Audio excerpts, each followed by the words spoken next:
ఒక అడవిలో చెట్టు మీద స్నేహితులైన తుని పిచ్చుక పావురం గూళ్ళు కట్టుకొని ఉంటుండేవి. కొంతకాలానికి అవి రెండూ చెరొక గుడ్డు పెడతాయి. ఒకరోజు అవి రెండూ నీరు త్రాగుదామని ఒక కాలువ దగ్గరకు వస్తాయి. అప్పుడు వాటికి కాలువలో ఒక గుడ్డు పక్షి గూటితో పాటు కొట్టుకు వస్తూ కనిపిస్తుంది. అది చూసిన తుని పిచ్చుక పావురం ఆ గుడ్డును తీసుకొని తమ గూటి దగ్గరకు వస్తాయి. తుని పక్షి ఆ గుడ్డును జాగ్రత్తగా చూసుకుంటూ ఉండేది. తరువాత తుని పిచ్చుక పావురానికి చెరొక బిడ్డ పుడతారు. తుని పక్షి తన గుడ్డుతో పాటే కాలువలో దొరికిన గుడ్డును కూడా పొదగటంతో ఆ గుడ్డులో నుండి ఒక కోకిల బయటకు వస్తుంది. అప్పటి నుండి తుని పక్షి తన బిడ్డతో పాటు కోకిలను కూడా ప్రేమగా చూసుకుంటూ ఉండేది. కానీ తుని పక్షి పావురం పిల్లలు మాత్రం కోకిలను నల్లగా ఉందని అసహించుకుంటూ ఉండేవి.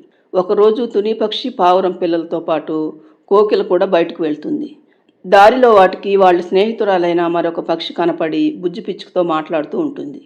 మాటల మధ్యలో స్నేహితురాలైన పక్షి, మీరిద్దరూ చాలా అందంగా ఉన్నారు. మరి నల్లగా వికారంగా ఉన్న ఈ కోకిలతో మీకు స్నేహం ఏమిటి? ఏం చేయమంటావు మిత్రమా?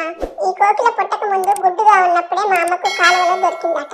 మా అమ్మ అయ్యో పాపం అనుకుని తీసుకువచ్చి నాతో పాటు దీనికి జన్మనిచ్చింది. పుట్టినప్పటి నుండి నేను ఎంత అసహించుకుంటున్నా నా వెంట తిరుగుతూ ఉంటుంది. ఇప్పుడు కూడా నేను వద్దంటున్నా వినకుండా నాతో పాటు వచ్చింది. అంతా నా కర్మ. అలాగా, ఏదేమైనా వీలైనంత త్వరగా దీన్ని వదిలించుకోండి, లేకపోతే మీకున్న విలువ కూడా పోతుంది అంటూ వెళ్ళిపోతుంది పక్షి. బుజ్జి పిచ్చుక కూడా ఇప్పుడు నీకు సంతోషంగా ఉందా? చిచి అంటూ వెళ్ళిపోతుంది పావురంతో పాటు. అలా అవమానానికి గురైన కోకిలకు చాలా ఏడుపొస్తుంది. నల్లగా ఉండటం తన తప్ప అంటూ ఏడుస్తుంది కోకిల. ఇంటికి వచ్చిన తరువాత పావురం కొడుకు తన తల్లితో జరిగిన విషయం మొత్తం చెప్పటంతో పావురంతో పాటు తుని పిచ్చుక కూడా బుజ్జి పిచ్చుకను మందలిస్తారు. తుని పక్షి అయితే బుజ్జి పిచ్చుకతో, నీకంత పవర్ పనికిరాదు బుజ్జి. కోకిల కూడా నీతో పాటే పుట్టింది. నాకు నువ్వెంతో అది అంతే. ఇద్దరు నా బిడ్డలే. ఇంకెప్పుడు దాన్ని అలా అవమానించుకో అంటూ బుజ్జి పిచ్చుకకు చివాట్లేస్తుంది. ఒకరోజు పక్షులకు రాజైన గ్రద్ద పుట్టినరోజు సందర్భంగా పక్షులన్నింటినీ పిలుస్తాడు. భోజనాలైన తర్వాత పక్షులన్నీ మాట్లాడుకుంటూ ఉంటాయి. అప్పుడు పక్షులకు రాజైన గ్రద్ద, ఈ రోజు మీరందరూ మీకు వచ్చిన కళను ప్రదర్శించండి. గెలిచిన వాళ్లకు బహుమతితో పాటు ఒక బిరుదును కూడా ప్రదానం చేయడం జరుగుతుంది అంటుంది గ్రద్ద. దాంతో నెమలి ముందుకొచ్చి చక్కగా డాన్స్ చేస్తుంది. చిలుక ముందుకు వచ్చి చక్కగా పలుకులు పలుకుతూ గ్రద్దలా మాట్లాడుతుంది. తరువాత గ్రద్ద బుజ్జి పిచ్చుకను ఏదైనా ఒక విద్య ప్రదర్శించమని అడగ్గా బుజ్జి పిచ్చుక ఏమీ చేయలేకపోతుంది.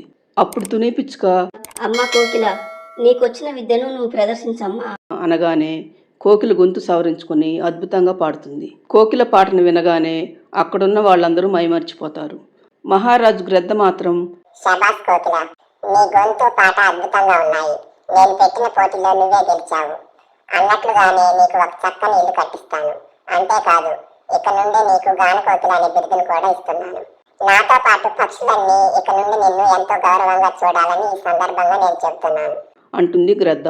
అప్పుడు కోకిల మాట్లాడుతూ, నాకు ఎటువంటి బహుమతులు వద్దు మహారాజా.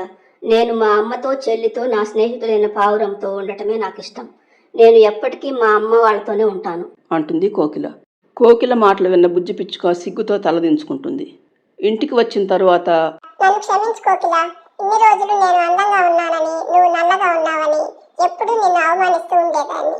కానీ ఈ రోజు మహారాజుతో పాటు అంతమందిలో నా అందం ఎందుకు పనికి రాకుండా పోయింది. పుట్టుకతో వచ్చిన నీలో ఉన్న కళ మాత్రం అందరూ నిన్ను గౌరవించేలాగా చేసింది. నాకన్నా నువ్వే చాలా గొప్పదానివి.